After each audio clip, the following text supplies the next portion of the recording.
ឆ្នាំ2025 Game ស្រមើស្រមៃសម្លៀកបំពាក់បុរាណចុងក្រោយបំផុត Hyson Long ចេញជាផ្លូវការហើយសាច់រឿងពិតជាតាក់ទាញមែនបែបផែនពិសេសគឺអស្ចារ្យណាស់ហើយការប្រយុទ្ធក៏អស្ចារ្យប្រយុទ្ធគ្នាពិតជាសាហាវណាស់ធ្វើឲ្យអ្នករេណាលីងកើនឡើងខ្លាំងរឿងរ៉ាវក៏ចាប់ដើមកាលពី1000ឆ្នាំមុននាគខ្មៅបានចូលទៅក្នុងអាណាចក្រអារ៉ាប់សាសនាតាបាននាំមកនូវភាពវឹកវរដល់ពិភពលោកនាគត្រូវបានបច្ចេកទេសបំចាញ់ដោយកម្លាំងជាប់គុកក្នុងសមុទ្រជ្រៅតែដេហាមឃាត់1000ឆ្នាំក្រោយមកនាគចាស់រាជបល្ល័ង្ករបស់ព្រះមហាក្សត្រនិងច្បាប់នាគមាសអំណាចត្រូវបានប្រគល់ទៅឲ្យកូនប្រុសរបស់គាត់ទេសង្ឃឹមដល់លោកខ្លួនរបស់ហ្វូបានឆ្លៀតឱកាសបានកាត់លែងពិភពមនុស្សហើយបានឃើញអ្នកដែលកើតក្នុងឆ្នាំរងនឹងរកលុយបានចុចលើអ្នកទាំងពីរបានចាក់ចេញដោយរលូននៅថ្ងៃខាងមុខអ្នកនឹងអ្វីដំណើរការទៅដោយរលូនហើយយើងចាស់ទៅជាមួយមនុស្សក្រីក្រច្រើនពេកក្នុងចំណោមប្រជាជនសាមញ្ញណាពួកគេមានមុនរបស់នាគមាសនឹង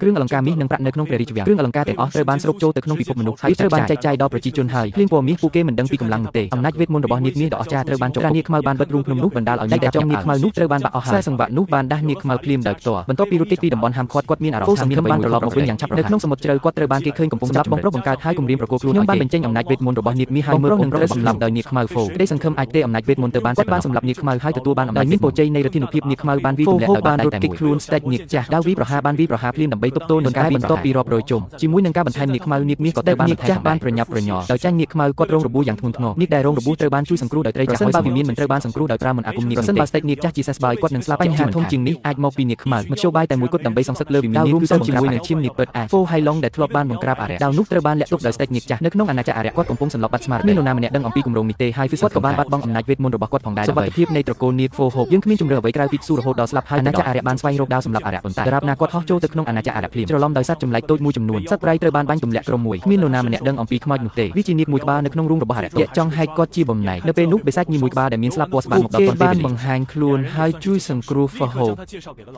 殊不知老妖王和老龙王是老朋友，得知他是老龙王的儿子，妖王立刻大摆筵席，白毅亲自跳舞迎接。គាត់បានឃើញវីយូមកហើយមុនពេលគាត់មកដល់ហ្វូហូបដែលទើបតែប្រែក្លាយទៅជាមនុស្សបៃយីចង់ព្យាបាលម្ដាយរបស់គាត់បុរសដែលរងរបួសបានលួចយកថ្មចម្រាញ់ហើយតាមបានសម្រាប់អារ៉ាកង្កែបជាសំណាងល្អគាត់មានភាពរហ័សរហួននិងចាញ់វិញ្ញាណកង្កែបប៉ុន្តែមានសត្វចម្លែកជាច្រើនទៀតនៅទីបំផុតគាត់ត្រូវបានចាប់ខ្លួនហើយនាំត្រឡប់ទៅវិញពួកគេនឹងត្រូវដុតទាំងរស់ប្រសិនបើពួកគេមើលហ្វូហូបដែលកំពុងវិស្មការបានចាក់ចេញគាត់ត្រូវបានគេយកចុះឥឡូវនេះហើយពួកគេបាន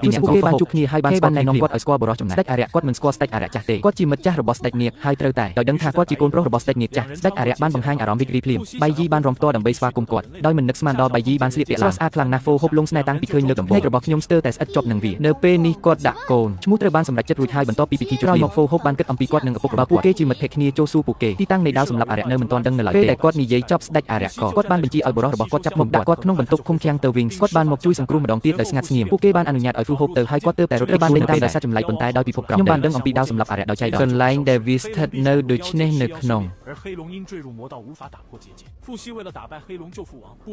ដោយមានជំនួយពីបៃយីអ្នកទាំងពីរឆ្លងកាត់របាំងនោះខ្ញុំបានមកដល់ពិភពមនុស្សហ្វូហូបចង់ស្ដារអំណាចវេទមន្តរបស់គាត់ឡើងវិញគង់មនុស្សត្រូវបានទាមទារវែងទើបតែជួបមនុស្សម្នាក់ដោយចៃដន្យបន្ទាប់ពីគ្រូរងស្ងួតរយៈពេល3ឆ្នាំប្រទេសដូច្នេះគាត់ធ្វើពុតជាគ្រូទីហើយបន្ទាប់ម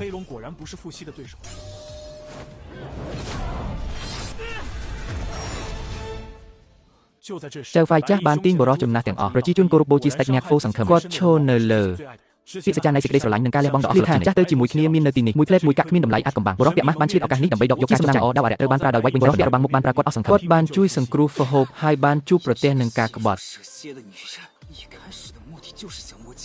់ហ្វូហូបអាចស្វែងរកជំនួយបានតែតាមរយៈការសរសេរសម្ភារមិនបានហោះហើរចូលទេជំនួសឲ្យការហោះចូលទៅក្នុងសមុទ្រវាបានដើរតាមទៅរកជំនួយការចង់ដឹងចាំពិនិត្យមើលហើយភ្ញាក់ផ្អើលពេលឃើញមេងដែលលើនេះបានលួចដាវសម្រាប់អារ៉ារូបចម្លាក់ដីឥដ្ឋនេះតាមពិតទៅគឺជារូបចម្លាក់របស់បានសហការគ្នាដើម្បីបានបញ្ចប់ដោយអំណាចរបស់នាគមាសហើយនាគខ្មៅដាវសម្រាប់អារ៉ាក៏ចាប់ដើមធំឡើងចាប់ដើមសម្រាប់រូបភាពយន្តទៅតែចាប់ដើមវាទៅតែត្រូវបានទប់ឡើងដោយសារតែបញ្ហារក្សាស្ដារអ្នកអាចទៅដល់ចំណុចនេះហើយយល់ថាវាគួរកំភ្លេចពិនិត្យមើលឯកសារដើមខ្សែភាពយន្តនេះពិតជាល្អណាស់